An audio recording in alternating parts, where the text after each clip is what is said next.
Claude, thank you so much for joining me today. I'm really delighted that you're here. And before we get into it, please tell, for those people who don't know you well, please tell us what you do. Well, Eunomix really is,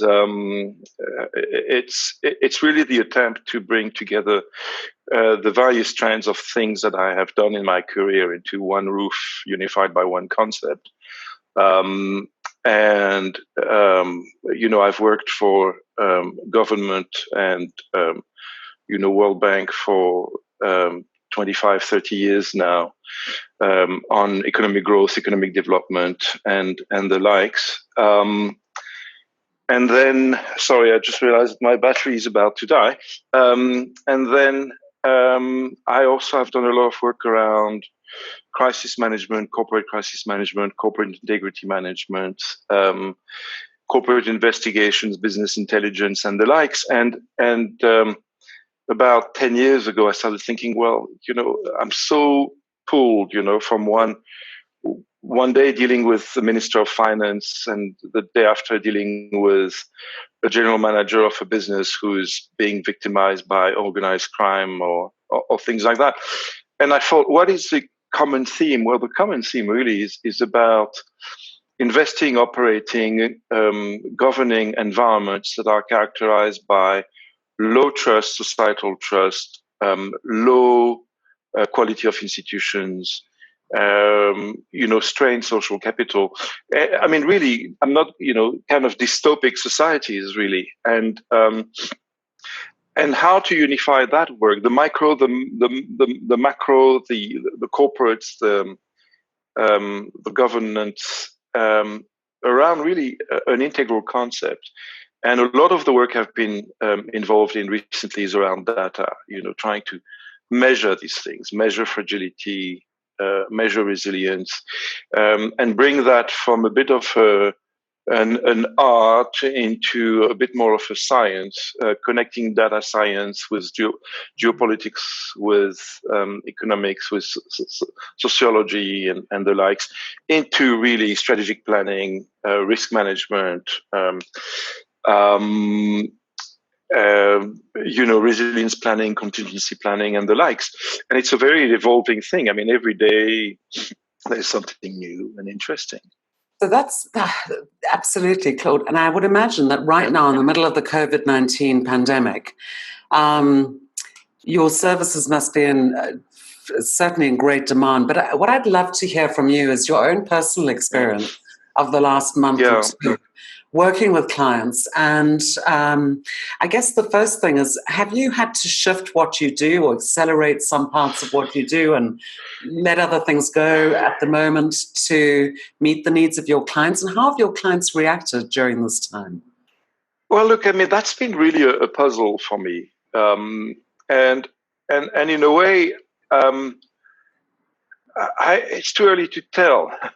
It's the funny thing is that in crisis, people tend to jump and really try to do something quick. I have a bit of a different approach. So let me step back a little. So about 5 years ago, I started a very painful personal journey.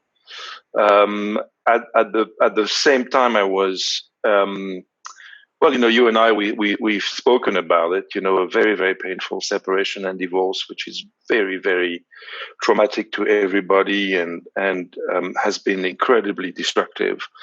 But at the time it started, my business was doing incredibly well. And we were growing, doubling our turnover every year. And by 2016, it was getting there, right? And I had about 9, 10 full staff employees and about 4 or 5 stringers, and we were going places, and we were really establishing ourselves in the marketplace, sponsoring conferences and speaking and all of that. But so my process of separation kind of forced me to make some radical changes, and was very painful because I was losing my family and I was losing my business. And it forced me to really think about what matters. And the priority absolutely had to become my children and myself. And so I hung on to the business, but I progressively shed all pretense of growth and all ambition to grow. If you want outwardly, right? So more clients, more revenues, more projects, more systems, etc. I just didn't have the bandwidth emotionally and intellectually. And it was a slow process of acknowledging with moments of sheer absolute fear. I think once, you and I, we met, and that was, I think at that time where I was just like a reindeer caught in the headlights. And so a lot of what I've gone through in the past 4 or 5 years has been around reflecting about what matters. Yeah, it's amazing how we go through these extraordinary times in our lives. And I think you and I had stories to compare in terms of pivotal events in our lives that actually had a massive impact on us. And we think of them, I mean, I almost think of them as chapters because they can last a year or 2 or 5. And I think sometimes in an event like this, like COVID-19, where we are all impacted, and so is everybody else around us, we start to see the learnings that we've actually had through various different difficult journeys, and how they're paying off. That resilience. You mentioned resilience earlier, right? Exactly. It really hasn't affected me from a psychological standpoint. I think that what it has really done to me is frustrating me because I can't play squash, and I play squash every day, and so that is really the most difficult part. But you speak about chapters, right? And it's very difficult to reconcile the notion that life has meaning with what's going on, or that our particular life has meaning or as a theme, right? A kind of teleology where we go from the beginning to an end, and there's a history there, almost like a.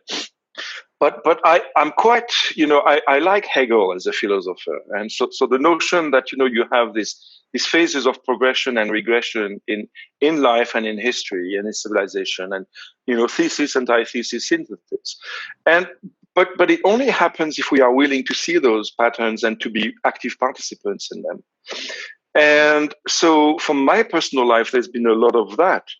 But perhaps I am willing to see those things. And I am willing to search for those patterns and to try to see what they mean in terms of my own moral, intellectual, spiritual development. And I don't use the word spiritual in naff way.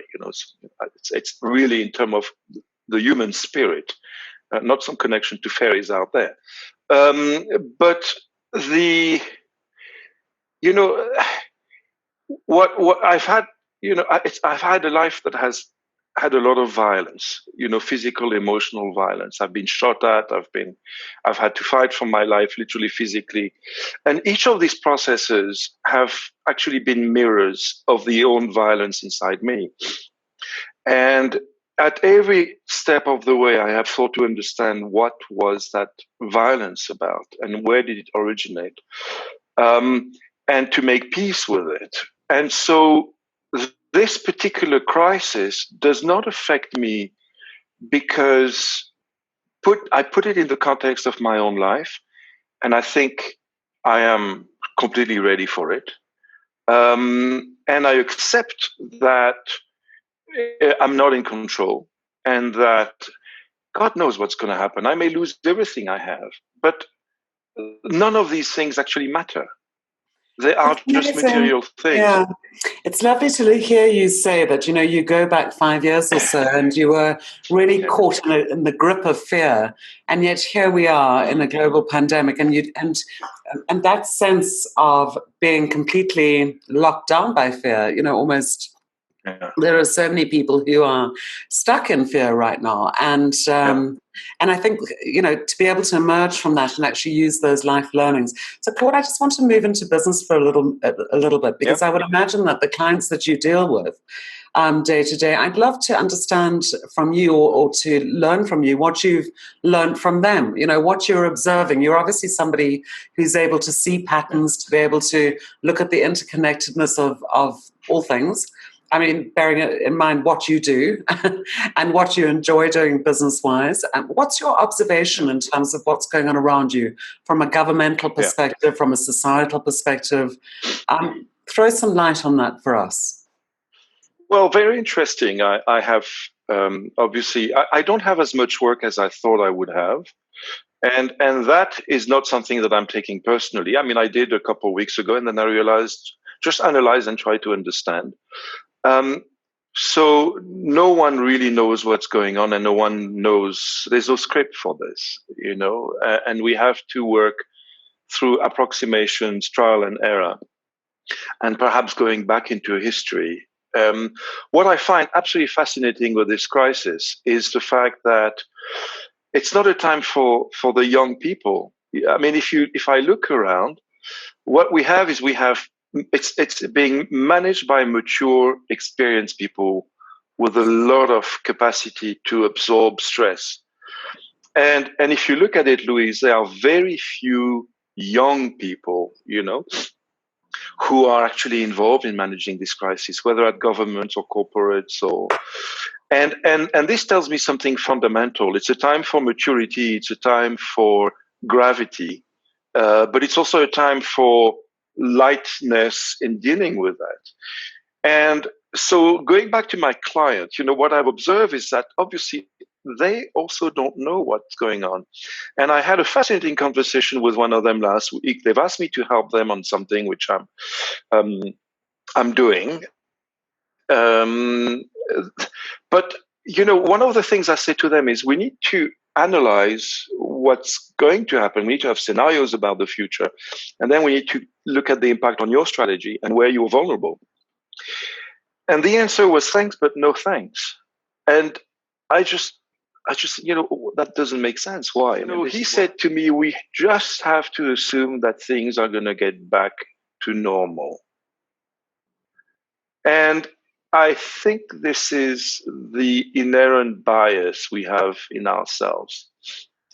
And it is both the fundamental nature of humanity to revert to, base one. So, the V curve, right? Everybody is just, it's going to be a V-shaped thing. It's what we do. It's what we are incentivized to do in our organizations. It's what we psychologically, evolution demands of us. And so we have this really strange paradox, right? Which is that we are stuck in irrational optimism and irrational fear. And very few of us, it seems to me, have the capacity to remain in rationality while looking down the barrel of the gun. Okay, so my question was, because you started off with young people, you started off by talking about how older people are the people, but, the wisdom, the wise, so-called stereo, and yet you're telling me in the same breath that these are the people that are saying, we're just going to give it a bit of time and perhaps we'll go back to where we were, or a semblance of where we were. So perhaps this is the paradox, actually, is that it's not only the space between what was and what will be, the hope and the optimism and the fear and driver, and fear gets a bad rap sometimes. Sometimes we do our best stuff because we're fearful of not putting a roof over our heads or getting our children through school or whatever it might be, right? But do you think that is also part of the age group? I mean, so let's look at young people for a moment. What are you sensing from? What are you getting from young people? And we're talking about sort of people of a working age, but perhaps under 40. So, I haven't. The paradox is that I haven't interacted with a lot of them lately because. So I have a couple researchers who are. Y generation millennials, and I'm a bit puzzled, by what I see. Yeah, it's a mixture of kind of nonchalance, which I think comes with the generation, which is kind of cool. But also, I don't know, kind of these moments of complete fear, and I'm very concerned for that generation. You know, what kind of world they're going to be left with. Look, a lot of my energy has been in the past few weeks spent on how I deal with this, right, and how my family is protected. A lot of this is about that. A lot of my work has been, managing my work carefully, keeping relationship with important clients. The paradox is that I have a lot of demand for proposals, and I'm just kind of dragging my feet. And the reason why I'm dragging my feet is because I'm aware that I can't do it all right now. And that I don't have the bandwidth again, like during my separation. I don't have the bandwidth to bring people on board and train them and supervise them. So, Claude, at this point, so I'm just going to jump in there, because I think in the past we had, the proposal would come in and there was a kind of it was this stream would be the right way, or a combination of these bits. And it's a bit like taking a jigsaw puzzle, a 1,000-piece jigsaw puzzle, and chucking it out on the table and going, okay, well, we don't even have the right color matches here. These are from 2 different jigsaws, or 3 or 4. And we're being asked to construct the future. And I think that's a lot of people are resistant of putting anything into action because we feel that, the component parts have not yet to be revealed. Yeah. My gut feeling is it's going to be like that for quite some time. People don't have the answers. Everybody is sensing their way into this. And I think if we can relieve ourselves of the pressure of needing to know the answers. Yeah, because in the past, people would come to people like you and you would have some clear way forward that was well thought through and data points and researched and, all of the other elements of what you do.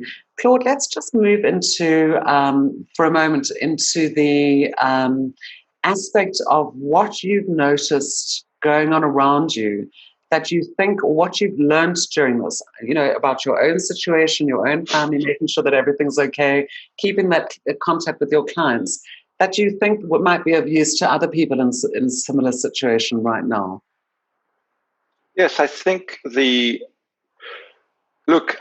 I like a lot of people, I think humanity has been in for a walloping for quite some time.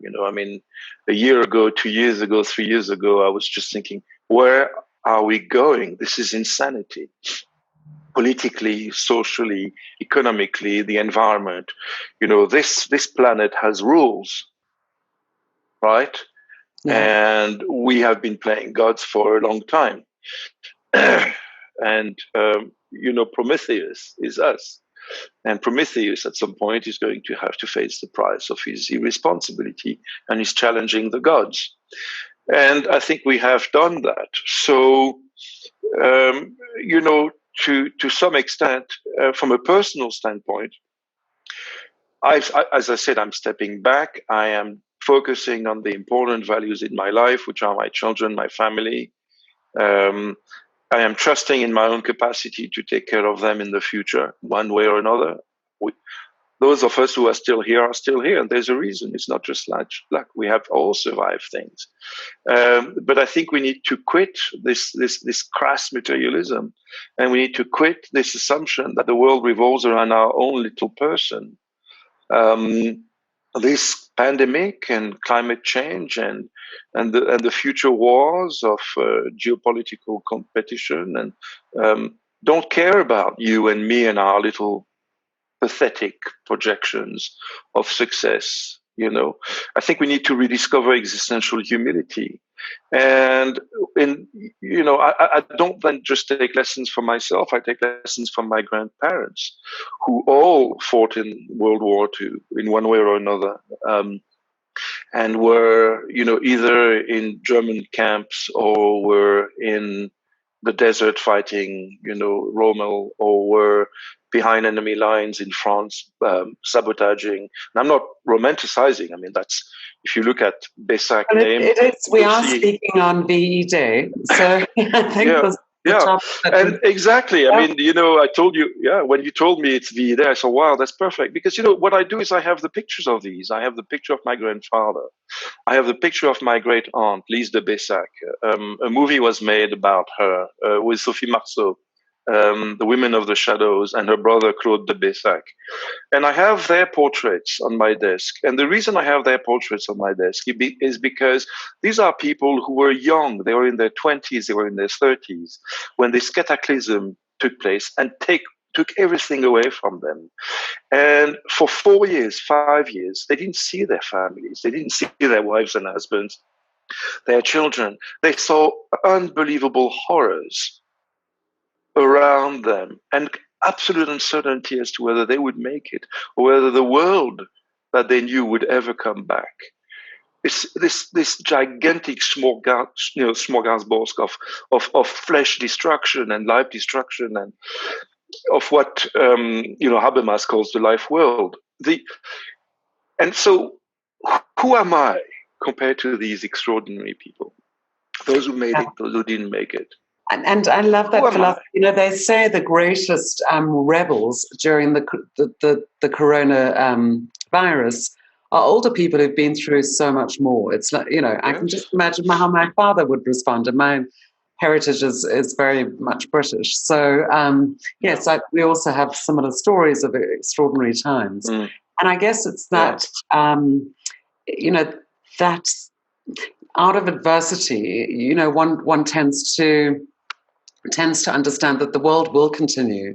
The question is, and you've so rightly put it, should it continue the way that it was? I mean, clearly, we all felt we've talked about it, extreme tension about where is this all going? Something's got to give. Yeah. And ultimately, this is a human crisis. It's so interesting. The enemy is an invisible enemy. It's global. Everybody's vulnerable and will probably be vulnerable in waves again and again over time as this thing pops again and again. So if ever we had to look at the construct that we were living under and this absolute feeling, we've been focused on this for so long that something has to give. Well, humanity gave. Something has to give. It's different. It's not a financial crisis. It's not built on a world war. It's a human crisis. And this virus is not a natural. It's not a natural disaster. It's a socially constructed crisis. It's a product of globalization, of the choices we've made. All it's been about for the past 20, 30 years is money, money, money, object acquisitiveness, in a kind of a mad rush for meaning, and I think there is some sort of brutal and cruel. Poetic justice in there. I'm saying cruel.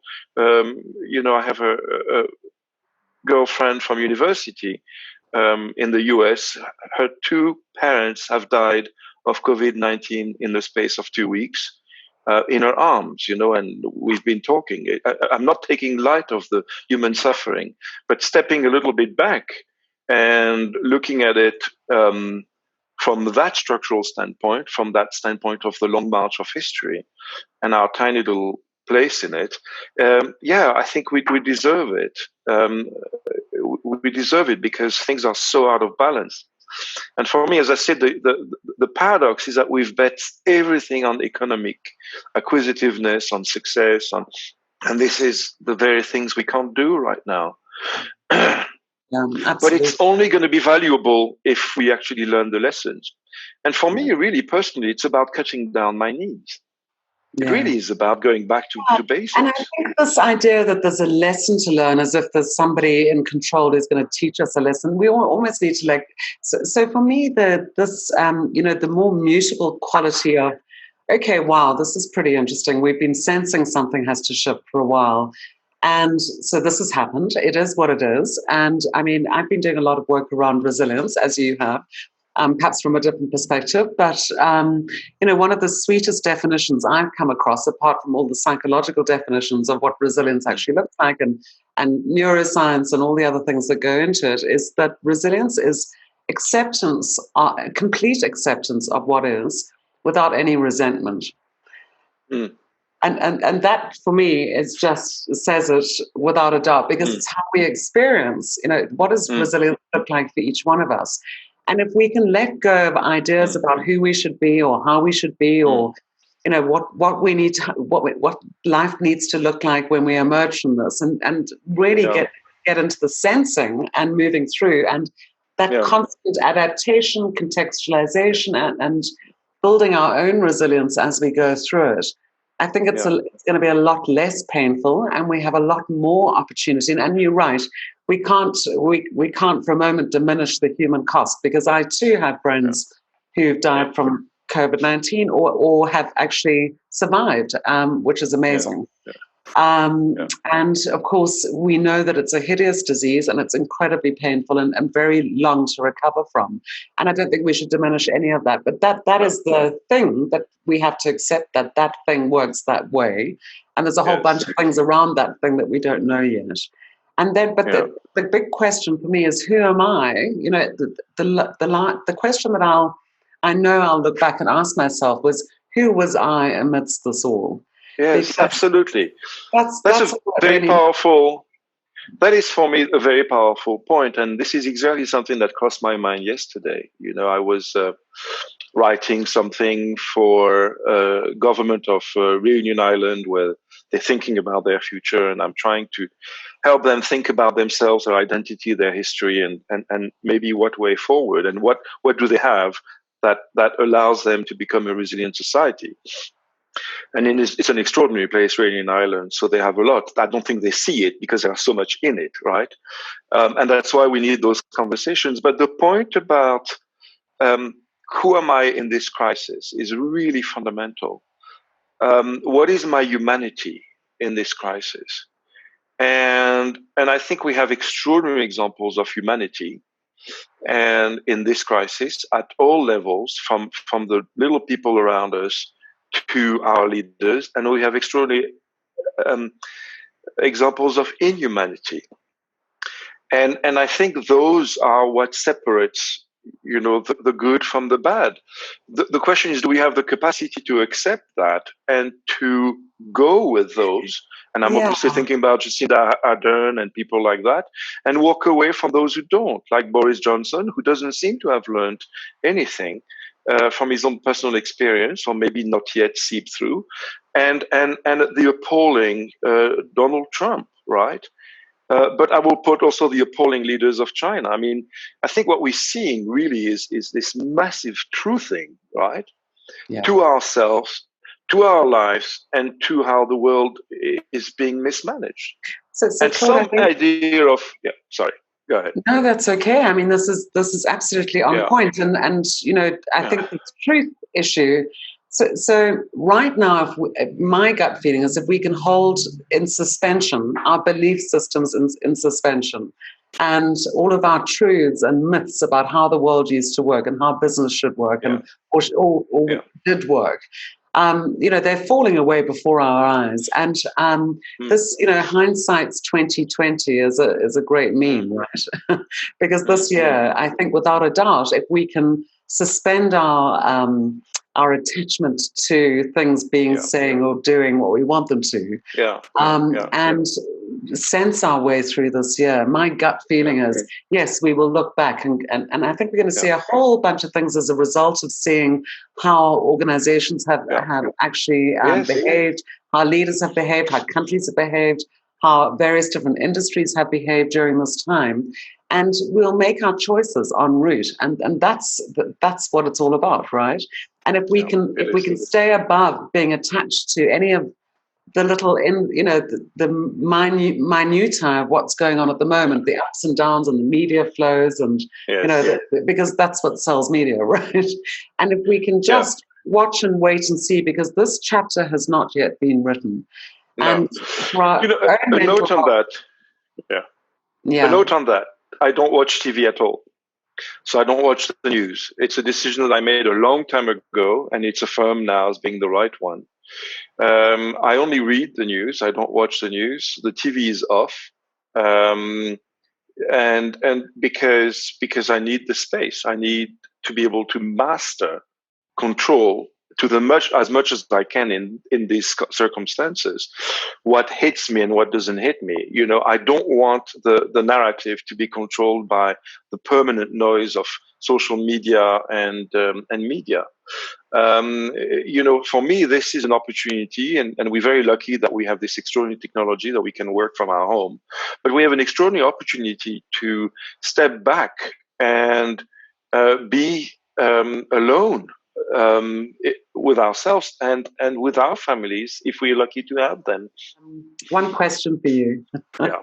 And, you know, just in terms of, you know, we both work with a lot of leaders in various different contexts. So it would be really wrong of me not to ask you this. But in order to actually, in terms of what you've learned and what you've understood, if you could succinctly give some of your learning away to others, some advice. I mean, I'm reluctant to call it advice because it's, you know, it's not hard proven facts or anything like that, but just from what you've learned that you would, that you think might help others right now. Well, I would say accept the chaos, accept it. Do not fight it in your life, you know, as you said earlier now, in your mind, in your relationships, accept the ups and the downs in your organizations. And from a professional standpoint, turn that into an advantage by doing what we said, you know, you and I today, is let go of the past forms, let go of the past businesses, and you know, let's rather focus on the resources we have, whether it's our team, our families, our businesses, our clients, our partners, and let's try to see how we can reinvent it. Whatever it does, whatever we produce, you know, whether it's masks or I don't know, and let's use that to try to create a more sustainable set of projects, of relationships, of institutions, of businesses. And in that, we need to really use scenario analysis. You know, we need to really start doing scenarios, not for the purpose of forecasting the world, but really to try to interrogate how our relationship with the world is and what determines that relationship, and then how we respond and adapt. You know, the paradox is that, you know, when we are in a crisis like that, we think it's the end of the world. It's not. You know, there is a post-coronavirus, as there will be a post-climate change, and we don't know what that is. The question is, you know, how do we get there? Cool. Yeah. Okay. Thanks, Claude. That it's I could talk to you about this for for quite some time. I always enjoy your perspective and your insight, and it's likewise. I'm very grateful for your time. It's been really good to connect. And one thing I would V-Day, right? V-Day. Yeah, exactly. One thing I would say is that it'd be lovely to have this conversation again, and this is kind of the sentiment that I have at the moment. In a few months' time, or given some time, and let's have a look at what we've learned during this time, because I think a time like this without some learnings is slightly nuts, in my view. Yeah. And let's look at that and how we've actually evolved. But thank you, Claude. That was awesome. All right, chat to you soon. Ciao. Bye.